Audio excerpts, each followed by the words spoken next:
All right, well, let's enough get into Canadian stories. I'm sure you're not going to be able to clip that out and make 12,000 views out of that shit.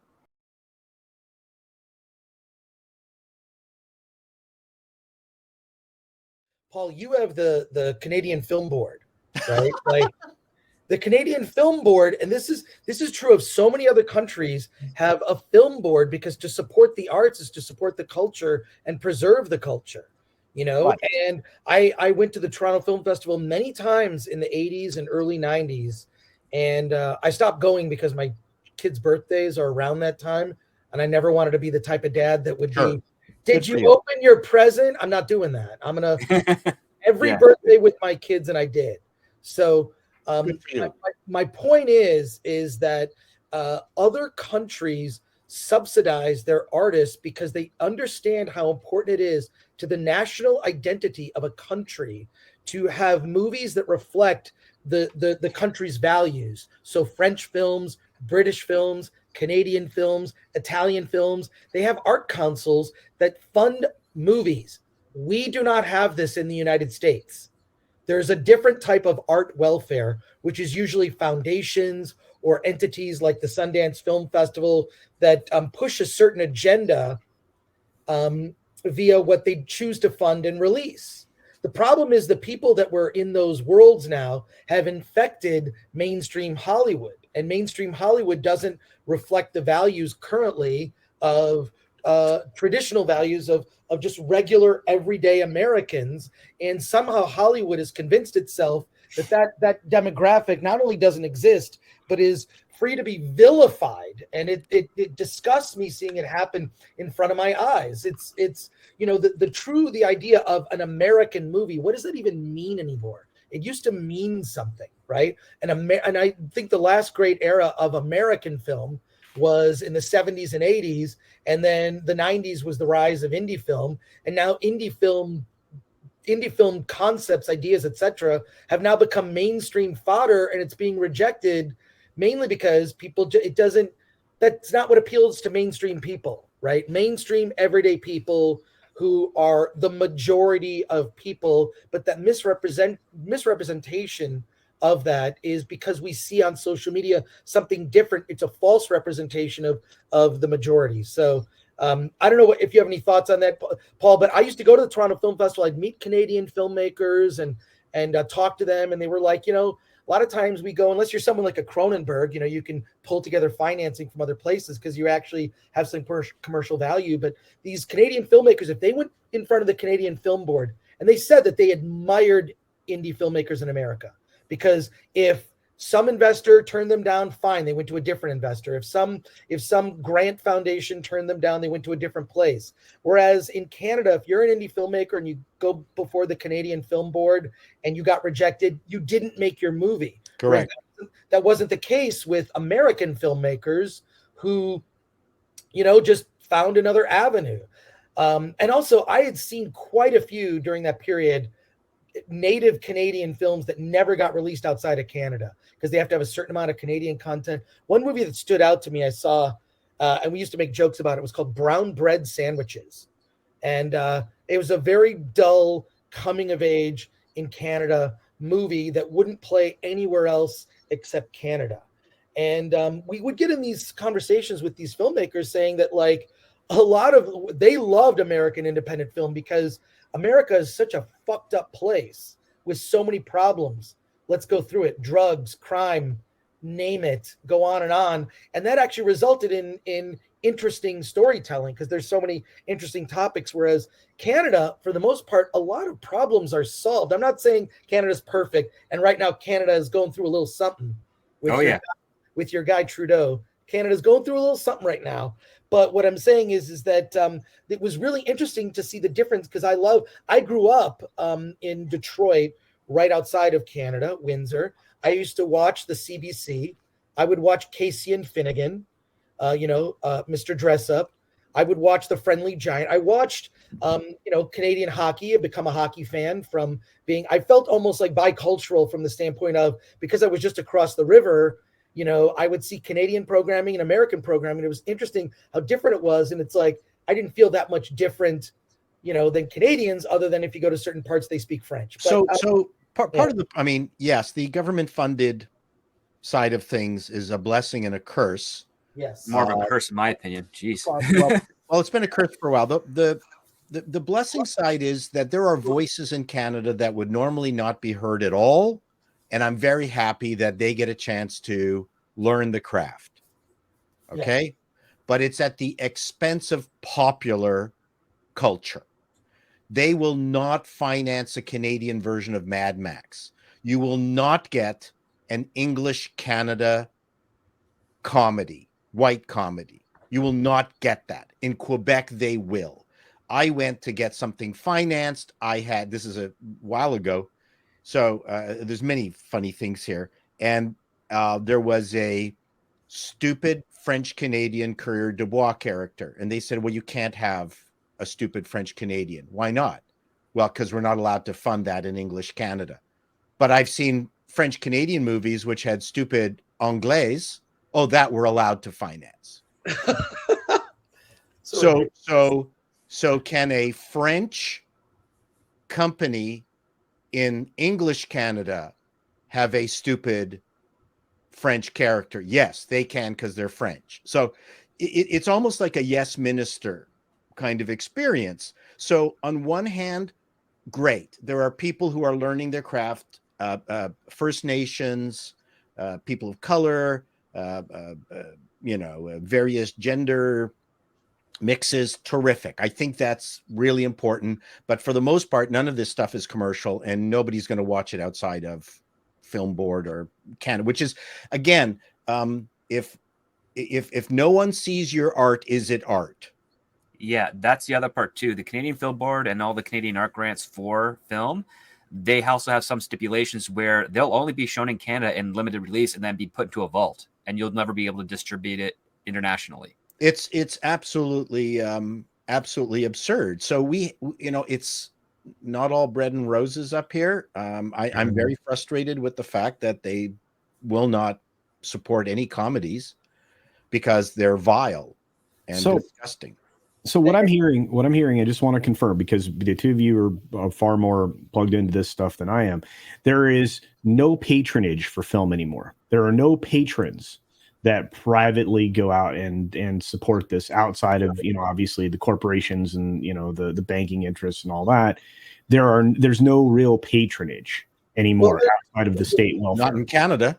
Not in that way. You would have to go very, very old indie, which is basically friends of friends, dentists, people with disposable income to self-finance your film and then put it out there if you want to. And then on top of that, TIFF doesn't take a whole lot. Like they used to have a thing, they still advertise it, but they don't actually enforce it, which is that if you're a Canadian filmmaker, you make a Canadian film and your world premiere is planning to be TIFF, you are guaranteed a slot.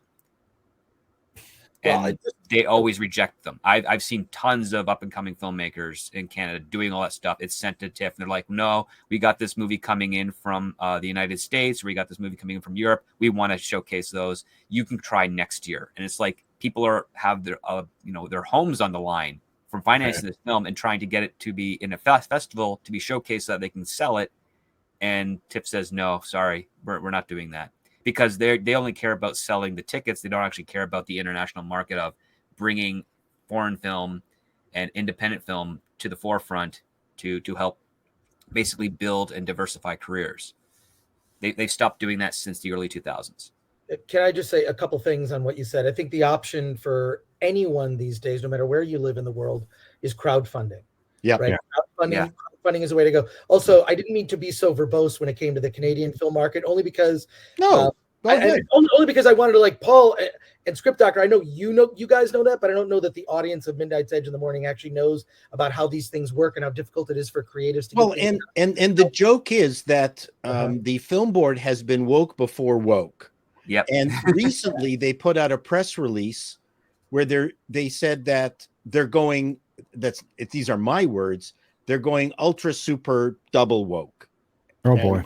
And really, you've already been woke for so long, and somehow I don't think they're doubling down so much as expressing their support, making it clear that they're a diversity stalwart. It's just such utter bullshit. Well, what they're doing is they're finally saying out loud what they've already been doing all along. That's why when I see all the changes, it was difficult for me to see at first, only in terms of Hollywood, only because I've been seeing movies like this for years already, having, gone to the Toronto Film Festival. Like in the 80s, it was one of the first major film festivals I ever attended as a kid, and kind of didn't understand. I was learning as I went. It was interesting to see, such from somewhat outsider's perspective, being in America. But it's interesting because when I first started going to film festivals in the United States, what always concerned me and always bothered me, and I spoke out about this back in the 80s and felt like, why did they always have the Black Filmmakers Program? Like, what was the point of that? Why don't we just have the Good Filmmakers Program? And whenever I would go to a film festival and they would have, like, we have the Women Filmmakers Forum, and it would be an empty room with terrible programming times, and nobody cared. And when they divided groups into, like, these are the marginalized filmmakers groups, I just thought that, why don't you just include them in a regular program? Why did they have to be offset? And I just found it to be disconcerting, as to what the motivations were to do that. I thought it was a little annoying. So anyways, love your perspective, Paul, on and Script on all this stuff in Canada. Well, the sad thing with Canada, and that if anyone actually has worked in the industry in Canada for a while, you realize there is no real Canadian film industry. No. It's a mirage. It does not exist. And any corporation in Canada that says it is really just kind of exploiting money from other people. I have, like, 99% of my job is rejection. And in Canada, I'm pretty much rejected 99.9% of the time. And in the United States, it's 99% of the time. So that's why I like pitching to the US, because at least I have that 1% chance. Well, and let me tell you another interesting story. So when the Frantics were on radio, and we had about 500,000 people listening to us every single week, which in Canada eclipsed many of the shows on CBC TV shows. I would try to get other Canadian producers to come down and see us perform on our radio show, which was hilarious and got huge laughs. These were great shows. And I couldn't get a single Canadian producer of any kind to come down and see us. I got so angry that I picked up the phone. I phoned the Mary Tyler Moore production company, the All in the Family production company, Taxi. Who else? A fourth one. I think it was Barney Miller. Can't remember. Anyway, I would go, I would say, yeah, can I talk to, the main dude? And I can't remember their names anymore because my brain is gone. But I got some of the top people. Stan Daniels, the guy, the guy who created All in the Family. What's his name? Come on, guys, help me. Oh gosh. Who created All in the Family? Oh, Norman Lear. Norman Lear. So his second in charge. I phoned Norman Lear, and he said, "No, we can't get hold of Norman Lear, but I'll just put you in charge with the second guy." So I'm on the phone with his second dude, who's also super famous that I can't remember. And he said, "Yeah, if you come down to LA, I'll talk with you. I got 15 minutes. Bring your own lunch, and we'll just chat." That happened with Stan Daniels on Taxi. It happened. So I couldn't get a single goddamn Canadian TV person to see us in Toronto, but I could phone LA and get 4 of the top people to talk to me. That was the difference. It's such bullshit up here that it's staggering. And the problem with developing properties based on government funding is that that's the only thing you learn from a financial perspective. You don't learn how to be a commercial filmmaker. You learn how to be a form filler. That is the most beautiful filled out form I've ever seen. Wow. I think I got a hard on. You get to finance your movie based on that. I mean, wow. This is the problem with government funded stuff, is that you don't learn to be commercial. And then on top of that, it's Canada's film industry is renting land and property to United States or foreign productions. That's it. That's basically what it is. There's no self-production stuff. Paul Gross, who's probably one of Canada's biggest stars in the last 40 years, has his own production company called Whiz Bang. They don't make much of anything at all. And you'd think that he could, because he had Due South and a whole bunch, and Passchendaele and a whole bunch of other works that people in Canada especially really enjoyed. and he can't get stuff made. Yep. The definition of a Canadian star is someone who's recognized on the subway. Yeah. And there's not a lot of subways in Canada, so you have to pick and choose which one it's going to be. Oh, we got so many stories, but we're just boring you. Oh no, this is why all the great Canadian talent comes to the United States. It's the only place that they can succeed. You think they're allowed to succeed? It's really didn't Script Doctor and I just paint a really romantic and sexy movie business up here? I don't see why anyone would go to the States. But I mean, look, I've been going to the Toronto Film Festival, or used to, for years. It is now grown as it's like Cannes now. And whereas I back in the day, I knew Noah Cowan, who ran the Midnights program, and he was like this cool punk rock dude. Now he runs the thing, but the whole land acknowledgments at the beginning, it's like a church ceremony now. Oh yeah. It's really sort of bizarre when I look at footage from the Toronto Film Festival. It's like this bizarre woke church. One of the fun things about the land acknowledgement is, out of the 3 First Nations tribes that they mentioned, one of them actually tried to slaughter the other 2. Right. Which no one really talks about. It's just one of the Canadian things. But Toronto is still a fantastically educated film goer community, which is why the Toronto Film Festival, I think, succeeded. Well, maybe we need to do, we talked about this crowdfunding thing. Just I'll bet if I put up on, well, first of all, it probably wouldn't last on Kickstarter. I'd have to use a different crowdfunding platform. But let's say a comedy called Not Another Woke Movie. I'm in. Yeah, I think that Paul, Script, the 3 of us, and then maybe bring in some people for punch up on jokes. That thing kind of writes itself. Just Not Another Woke Movie. I actually really want to do a remake of The Player, but set in the present day. And the sort of backdrop would be superhero movies. You know how the backdrop was always erotic thriller. Right. I love The Player. Yeah. Go back and watch The Player. It's been a while. First of all, I love that movie. Most of it is shot in Pasadena, California, where I live. Yeah.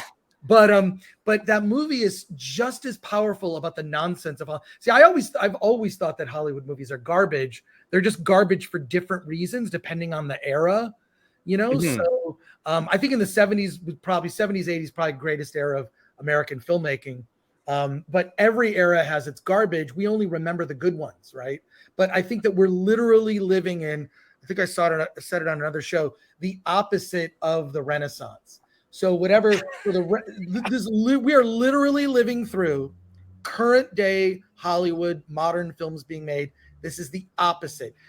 We will not remember movies from this period. It's going to be few and far between. It's the movies that, I did this panel at LA Comic-Con. You can go to the Film Threat YouTube channel and check out our panel. It's just from last week. Why 99% of movies today are garbage. I saw it. And I had Gary Beekler's on it from Nerdrotic, Paulie from Latino Slant, and it's Anna, that Star Wars girl. It's a very organically diverse panel of people talking about different reasons why modern Hollywood is terrible. Alan Ng is on the panel, Dante James. Well, we're living the terrible teens and 20s. Yeah, well, I was going to say, yeah. It's not even the McDonaldization. It's just the terrible teens and 20s of film. Yes. 100 years ago at this time, it was the roaring 20s economically for the world. I wish we had bad commercial films in Canada. When I was head of TV comedy, here's a funny story. When I was at the head of TV comedy, I would get these horrible scripts in, and finally I just got really annoyed with this one person, and I said, this is not a Canadian story here. And I just made up off the top of my head, here's your typical Canadian entertainment success story. You've got a struggling theater company that has been spending all its time sucking on the teat of government theater funding. And then one day the conservatives come in, they cut all the funding, and they have no more money for their next play. But they find out about the Goethe Institute in Germany that does fund German productions. And so they fill out a form, they send it to Germany. And there's a phone call that they go, this is the most beautifully filled out form that we've ever had in the Goethe Society. We're crying here with how beautiful you did it. Oh, who did this here? Oh, one of your Jewish people. Oh, then we're doubling your funding just because we're guilty of our past offenses. and I said, okay, then they got the money, and that was a Canadian story, in that they were only good at form filling. And so they went to Germany to fill out forms. And that to me is your quintessential Canadian entertainment success story. So, it's. I pitched a show to the CBC under the premise that the CBC lost their government funding and they had to bring back some of their Canadian talent that was successful in the United States. And they said, no, we can't make fun of the CBC here. No. And No. it was just, welcome to Canada. We're to both the Script Doctor and I are moving to the States. All right, well, let's get into Canadian stories. I'm sure you're not going to be able to clip that out and make 12,000 views out of that shit. Let's see what